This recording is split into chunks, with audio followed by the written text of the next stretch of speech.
Hello साथियों, स्वागत आप सभी का आज के सेशन में। आज हम स्टार्ट करने वाले हैं कायिक जनन के बारे में पढ़ेंगे। आज हमने पिछले लेक्चर में क्या देखा था? हमने पढ़ा था पिछले लेक्चर में जीवनावधि के बारे में, एक कोशिकीय जीवों के बारे में और अलैंगिक जनन के बारे में पढ़ा था। उसमें हमने अलैंगिक जनन के कुछ प्रकार देखे थे कि अलैंगिक जनन कितने प्रकार का होता है। इसमें हमने पहला प्रकार देखा था विखंडन, दूसरा प्रकार हमने देखा था मुकुलन। मुकुलन के अलावा हमने देखा था अलैंगिक बीजाणु द्वारा जनन होता है, और इसके अलावा जो स्पंज होता है, स्पंज के अंदर जेम्यूल्स के द्वारा अलैंगिक जनन होता है, और कोनिडिया के द्वारा हमने देखा था। इन सभी प्रकारों को देखने के बाद में आज हमने स्टार्ट किया है कायिक जनन, वेजिटेटिव रिप्रोडक्शन। तो सिंपली हम ये समझते हैं कि वेजिटेटिव रिप्रोडक्शन क्या होता है, कायिक जनन क्या होता है। कायिक जनन का मतलब होता है कि पादप का कोई कायिक भाग। अब कायिक भाग से क्या मतलब होता है कि कायिक भाग का मतलब होता है कि जो पादप का जड़, तना और पत्ती होती है वो पादप के कायिक भाग कहलाते हैं। तो हम कहते हैं कायिक जनन के बारे में ये जानते हैं कि पादपों में कायिक भागों से जैसे कि जड़, तना और पत्ती, जैसे कि जड़, तना और पत्ती आदि से होने वाले जनन को कायिक जनन कहते हैं। पादपों में जो जड़, तना और पत्ती होता है, जो कायिक भाग होता है पादप का, उससे जो जनन होता है उसे हम कहते हैं कायिक जनन। उसे हम कहते हैं कायिक जनन। बेसिक अंडरस्टैंडिंग बनाइए टॉपिक पर कि टॉपिक कहना क्या चाहता है। टॉपिक ये कहना चाहते हैं कायिक का मतलब क्या है कि भाई पादपों से रिलेटेड है, प्लांट से रिलेटेड है, तो इसमें जड़, तना, पत्ती मैंने इंक्लूड कर लिया। इसके अंदर इनके द्वारा जो जनन हो रहा है उसको मैंने कायिक जनन कहा है। ठीक है, आगे बात करते हैं। कायिक जनन में भाग लेने वाली संरचना को कायिक प्रवर्धक या प्रोपेग्यूल नाम आपने होपफुली सुना होगा, एनसीईआरटी में प्रोपेग्यूल वर्ड लिखा हुआ है। तो प्रोपेग्यूल का मतलब होता है कि जो कायिक भाग होता है, जैसे तने से कोई भाग निकला, पत्ती से कोई भाग निकला, जो एक नया प्लांट बना सकता है, उसे हम क्या बोलते हैं? प्रोपेग्यूल। प्रोपेग्यूल क्यों बोल रहे हैं कि वो एक इनिशियल स्टेज में है। इनिशियल स्टेज का मतलब ये होता है कि वो एक प्रारंभिक अवस्था में है जिससे वो एक नया प्लांट बना सकता है, चाहे वो पत्ती का भाग हो, चाहे वो तने का भाग हो, चाहे वो जड़ का भाग हो, लेकिन वो एक नया प्लांट बना सकता है। तब हमने उसको क्या कहा है? प्रोपेग्यूल नाम दिया है। तो हम क्या बोल रहे हैं कि कायिक जनन में भाग लेने वाली संरचना को,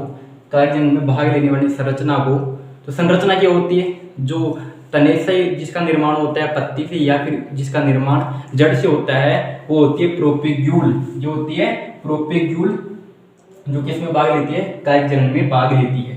ठीक है, यहाँ से समझ में आता है कायिक जनन के बारे में। आगे बात करते हैं कायिक जनन के बारे में। तो आगे कायिक जनन एक प्रकार का अलैंगिक जनन है।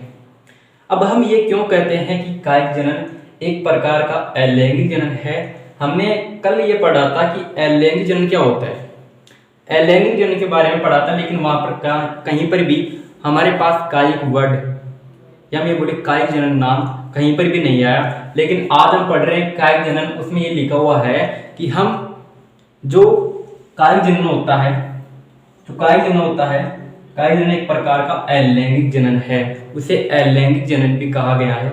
अब अलैंगिक जनन इसलिए कहा जाता है कि पादप का कोई भी कायिक भाग होता है, जैसे जड़, तना और पत्ती है, तो पादप के किसी भी कायिक भाग से जो प्लांट बन रहा है, जो नया पादप बन रहा है, या हम ये बोले जो नया जीव बन रहा है, नया ऑर्गेनिज्म बन रहा है, तो वो ऑर्गेनिज्म जो होगा, जो प्लांट जो बनेगा, वो अपने जो पेरेंट होता है, अपना जो जनक होता है, जिसके द्वारा वो बना है, उसके समान होता है। जो अपना जनक होता है उसके क्या होता है? समान होता है। इसलिए हमने ये कहा था कायिक जनन के अंदर कि जो कायिक जनन से जो संतति बनेगी, वो अपने जनक से, यानी जिससे वो बनी है, उससे आकारिकी यानी मॉर्फोलॉजिकली और जेनेटिकली यानी आनुवांशिक रूप से समान होती है। इसलिए इसी प्रकार से हमने यहाँ पर अलैंगिक जनन का यूज किया है, क्योंकि यहाँ पर क्या होता है कि जिस प्रकार से आकारिकी और आनुवांशिक रूप से एक समान संतति हमारे को मिलती है, जिसे हम कहते हैं क्लोन। जिसे हम क्या कहते हैं? क्लोन कहते हैं। फिर से सुनिए बात कि मैं ये बोल रहा हूँ कि कायिक जनन है उसको मैंने कहा है कि ये एक प्रकार का अलैंगिक जनन है। लेकिन मैंने इसको अलैंगिक जनन क्यों कहा है? क्योंकि जिस प्रकार से अलैंगिक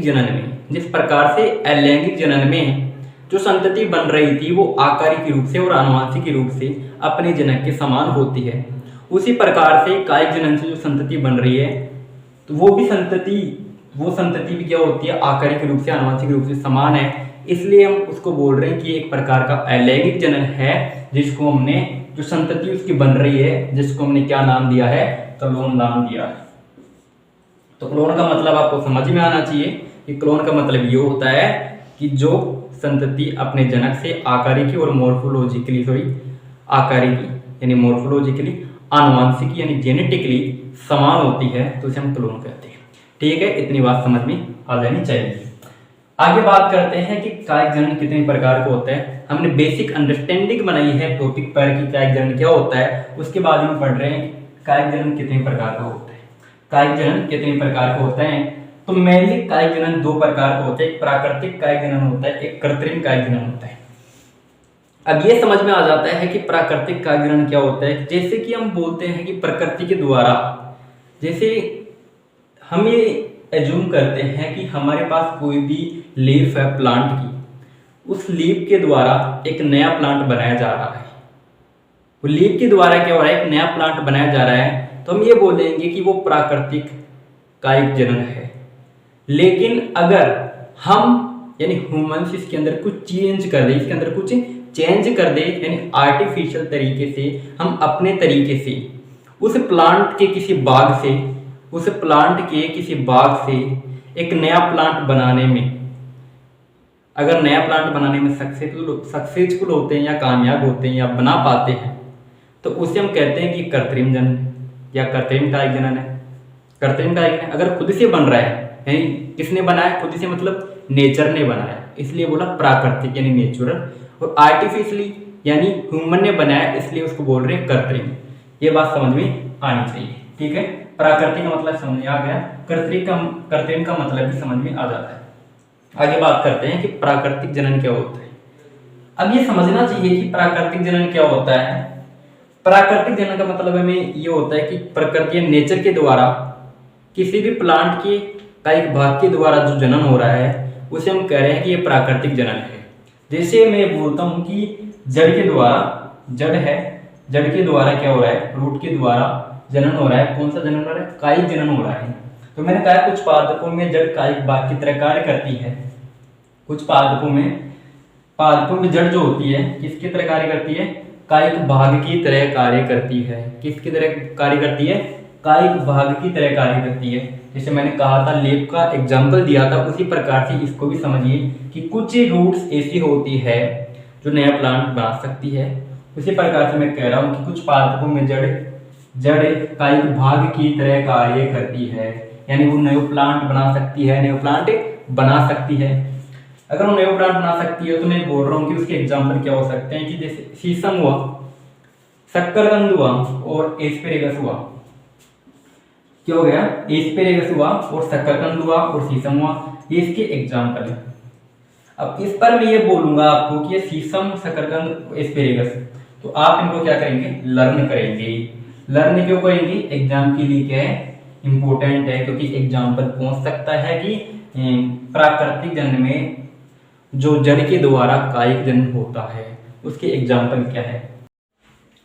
आगे बात करते हैं कि तने के द्वारा किस प्रकार से कायिक जनन हो रहा है।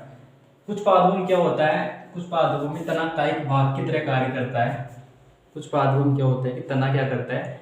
कायिक भाग की तरह कार्य करता है। मतलब कहने का मतलब ये है कि कुछ पादप ऐसे होते हैं जिनमें कायिक भाग क्या होता है? तना होता है।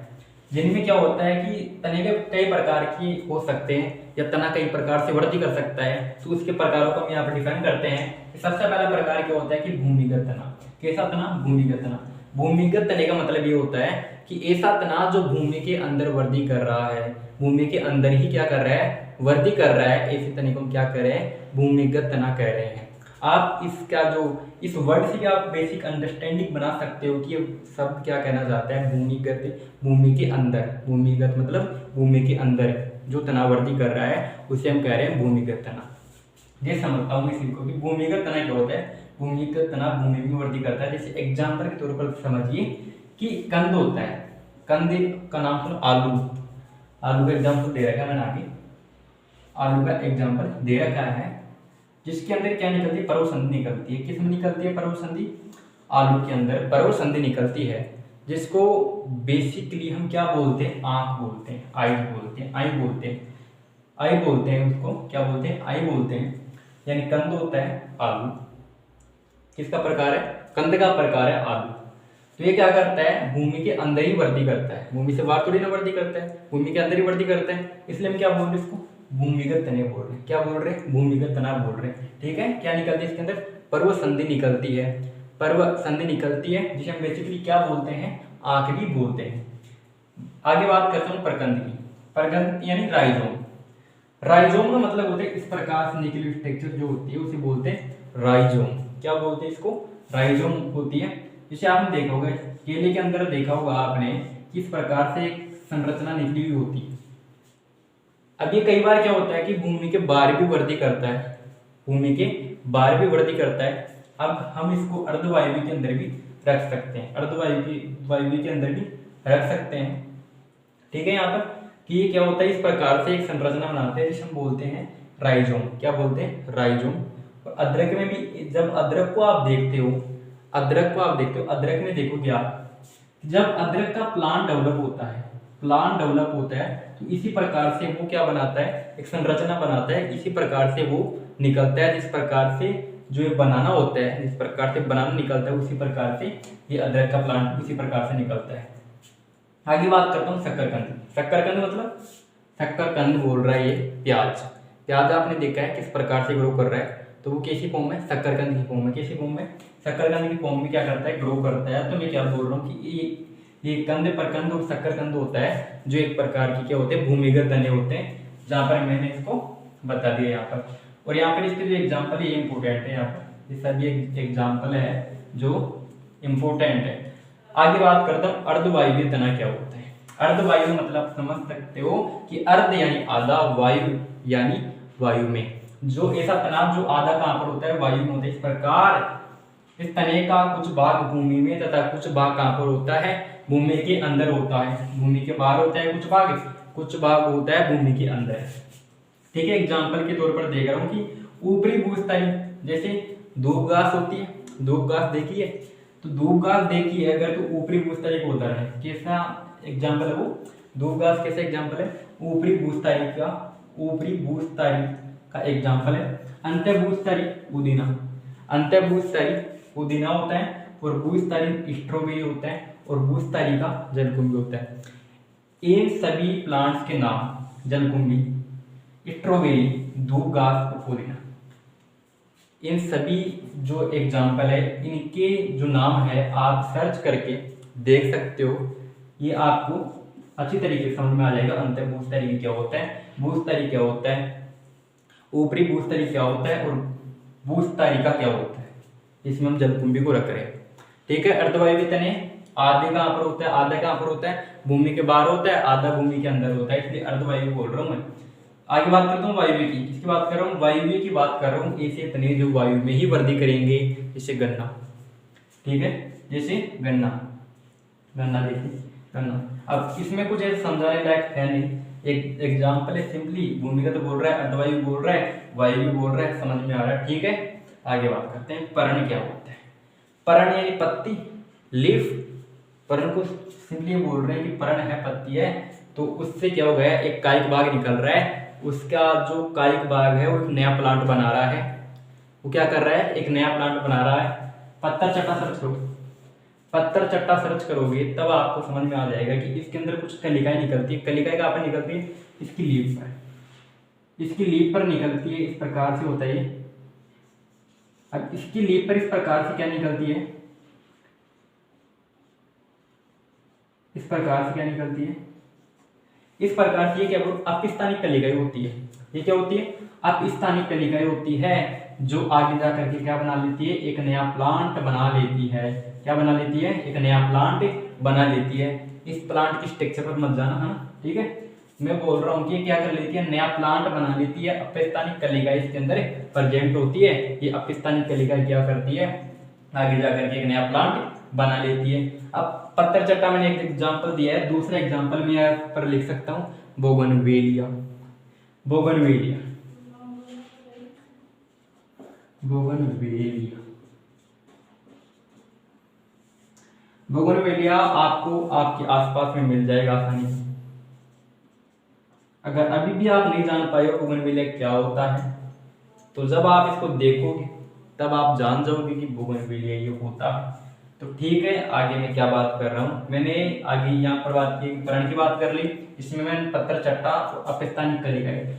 ये एग्जाम्पल इंपॉर्टेंट है और बहुत ज्यादा इंपॉर्टेंट है। क्यों है? पत्थर चट्टा ब्रायोफिलम, ब्रायोफिलम बोलते हैं इसको।